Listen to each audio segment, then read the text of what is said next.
Tengo el honor de dar la bienvenida a Naciones Unidas al excelentísimo señor Nayib Armando Bukele. Hace 3 años estuve aquí, en este mismo podio en las Naciones Unidas.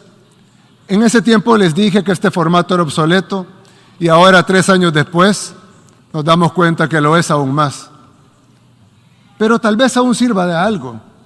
Tal vez sirve, entre muchas otras cosas, para que este representante de este pequeño país, el más pequeño del continente americano, humildemente les recuerde que estas Naciones Unidas no se crearon para dividir, para destruir o para someter, sino para relacionarnos, para trabajar juntos, para construir una mejor comunidad de países y para buscar soluciones a los problemas del mundo. Pero con el respeto absoluto a la soberanía y a la autodeterminación de cada país y de la manera que dice la misma Carta de las Naciones Unidas en el primer principio de cómo sería esta organización. La organización está basada en el principio de la igualdad soberana de todos los pueblos. Y como dice uno de los principales propósitos por los cuales se fundaron las Naciones Unidas, fomentar entre las naciones relaciones de amistad basadas en el respeto al principio de la igualdad de derechos y a la libre determinación de los pueblos. Tal vez el cambio del mundo unipolar al mundo multipolar del que tanto se habla sea mejor si en lugar de pasar a ser de una superpotencia a varias superpotencias, pasemos mejor a un mundo en donde cada pueblo es verdaderamente libre de construir su propio camino y donde en esta comunidad de naciones aportemos todos, los grandes y los pequeños, desde nuestras experiencias y nuestras capacidades, a solucionar los problemas de la humanidad. Nadie pudiera estar en contra de eso. Pero al igual que con la libertad, fácil es decirlo, pero difícil es que sea realidad.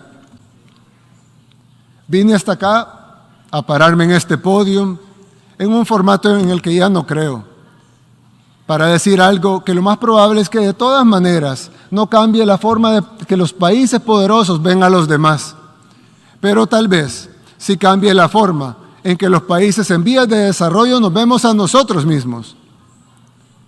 Si después de estas cortas palabras se ha logrado algo de eso, o al menos que un puñado de individuos que se verán a sí mismos con respeto y que sepan que son capaces de construir su propio camino, entonces valió la pena venir hasta acá, a hablar en este formato obsoleto.